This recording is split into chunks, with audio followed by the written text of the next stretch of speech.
मैं आपकी टिप्पणी चाहता हूँ अब। ये जो पूरा गुस्सा है, कट्टरपंथी ब्राह्मण कहना ठीक होगा क्योंकि सारे ब्राह्मण वैसे नहीं हैं।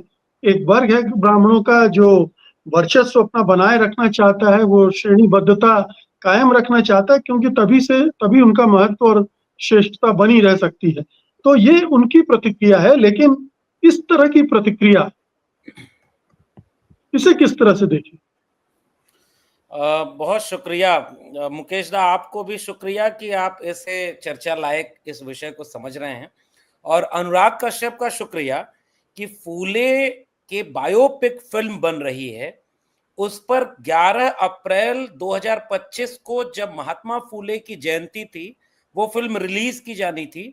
ट्रेलर रिलीज हो गया था, उसके बाद वो फिल्म रिलीज नहीं हुई। उसमें कितनी कैंचियां चली हैं, अभी मैं सिलसिलेवार बस वो पढ़ना चाहूंगा कि क्या क्या आपत्तिजनक है। चर्चा नहीं हो रही थी इस देश में, जो अम्बेडकराइट और सामाजिक न्याय के लोग हैं वो तो इस पर लिख रहे थे, बोल रहे थे। अनुराग कश्यप ने उसे पैन इंडिया डिबेट का मसला बना दिया, वरना। और वो क्या लिख करके कर रहे हैं, मैं सबसे पहले बस कोट कर देता हूं छोटा सा। धड़क 2 की स्क्रीनिंग में सेंसर बोर्ड ने कहा, मोदी जी ने इंडिया में जातिवाद खत्म कर दिया। उसी आधार पर संतोष भी भारत में रिलीज नहीं हुई। अब ब्राह्मण को दिक्कत है फूले से। भैया, जब जातिवाद है ही नहीं तो काहे का ब्राह्मण? कौन हो आप? ये एक टिप्पणी है। असली टिप्पणी ये है जहां बात होनी चाहिए। अब उसके बाद एक टिप्पणी आती है सोशल मीडिया यूजर की, और वो ये कहता है कि ब्राह्मण तुम्हारे बाप हैं। जितना तुम्हारी जितना तुम्हारी उनसे सुलगेगी, मैं पता नहीं क्यों ये कोट कर रहा हूं लेकिन करना जी, जरूरी है, जी, उतना तुम्हारी सुलगाएंगे।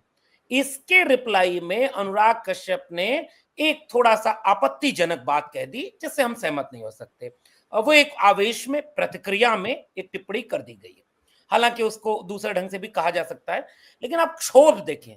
जिस व्यक्ति के पूरे परिवार को गाली दी जा रही है, जिस व्यक्ति की बेटी को गाली दी जा रही है, केवल ये कह देने पर कि अगर मोदी जी कह रहे हैं कि जातिवाद खत्म हो गया है, तो फिर ब्राह्मण शब्द के नाम पर फूले फिल्म में इतना कट क्यों लगाया गया?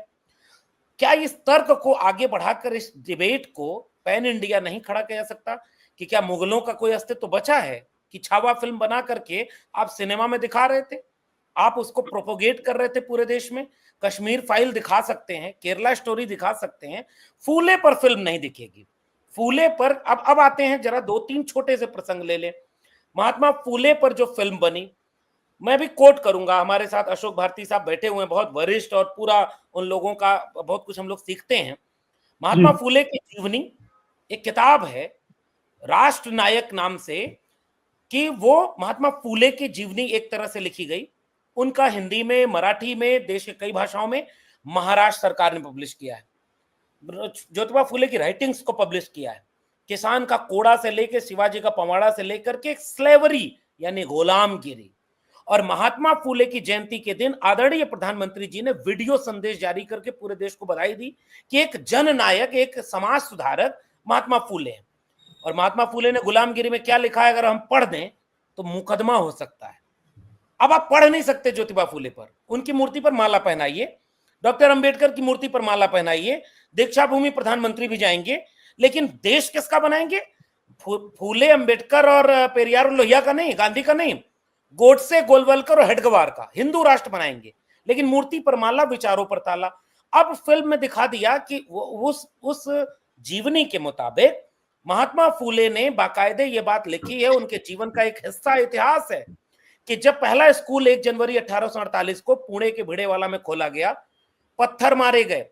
किताब का नाम है इनकैर्नेशन, राइटर का नाम है सुनील खिलनानी। सुनील खिलनानी उसे कार्टून में स्केच बनाकर बता रहे हैं कि पुणे में ब्राह्मणों ने पोस्टर चिपकाए थे कि ये फूले दंपति धर्म के विरोध में काम कर रहा है, यानी स्कूल खोलना धर्म के विरोध में था। सावित्रीबाई फूले पढ़ाने जाती थी तो 2 साड़ी लेकर जाती थी, इट्स हिस्टोरिकल फैक्ट। और वो पत्थर मारने वाला जो बच्चा है वो ब्राह्मण दिख रहा था। सेंसर बोर्ड ने कैंची चला दी कि उस बच्चे को नहीं दिखाइए, इससे, क्योंकि ब्राह्मण समुदाय ने आंदोलन कर दिया कि हमारी भावना आहत हो रही है। उसके बाद आप मांग और महार शब्द का प्रयोग किया गया, सेंसर बोर्ड ने कैंची चला दी। एक वाक्य बोलते हैं महात्मा फूले कि ये 3000 साल से शोषण और अन्याय के खिलाफ हमारी लड़ाई है। अब सेंसर बोर्ड कहता है कि 3000 साल मत कहिए, कहिए कई सालों से। अब आप सोचिए, इस देश को आप इस तरह से सेंसरशिप में ले जाएंगे? आप महात्मा फूले के हिस्टोरिकल फैक्ट में, उनकी लड़ाई किससे थी, कौन था जो धर्म के विरोध में कहकर के महात्मा फूले को घर से निकलवा रहा था? और एक छोटा सा फैक्ट जोड़ दूं मुकेश दा, विनायक बापूजी भंडारकर, विनायक बापूजी डेंगले, सीताराम सखाराम दातार, सदाशिव बल्लाल गोमबद्दी, ये कौन लोगों का नाम है?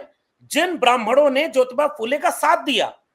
इसका मतलब आपने बिल्कुल ठीक कहा कि सारा ब्राह्मण समुदाय नहीं है, लेकिन वो कौन ब्राह्मण समुदाय था जो पत्थर मार रहा था? क्या अगर इससे हम हिस्ट्री में दिखाएंगे तो आप सेंसरशिप कर देंगे? वो कौन लोग थे जो पोस्टर चिपका रहे थे, पुणे में विरोध कर रहे थे?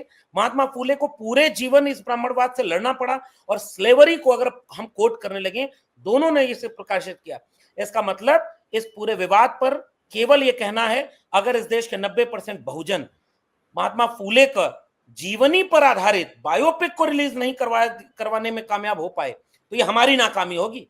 कल को हमारा इतिहास मिटा दिया जाएगा कि किससे हम लड़े, कौन हमारे खिलाफ शोषण कर रहा था, कौन रास्ते पर चलने नहीं दिया, कौन बाबा साहब जो तालाब का पानी पीकर लौट रहे थे तो हमला किया, कौन स्कूल में पानी पीने से रोक रहा था। बाबा साहब की किताब वेटिंग फॉर वीजा में साफ वो कहते हैं, तो बैलगाड़ी से उतार दिया, 6 साल 7 साल 8 साल की उम्र, कौन उतारने वाला था? इसका मतलब अगर हम इस देश में इस चीज को नहीं बचा पाए तो हमें बहुत मुश्किल होगी अपने इतिहास को। अनुराग कश्यप ने एक बहुत जरूरी सवाल उठाया है, उनके उन मुद्दे पर बात होनी चाहिए, गाली वाली बात को छोड़ देना चाहिए। देश के प्रधानमंत्री क्या क्या बोलते हैं, दुनिया देश उसको भी माफ कर देता है।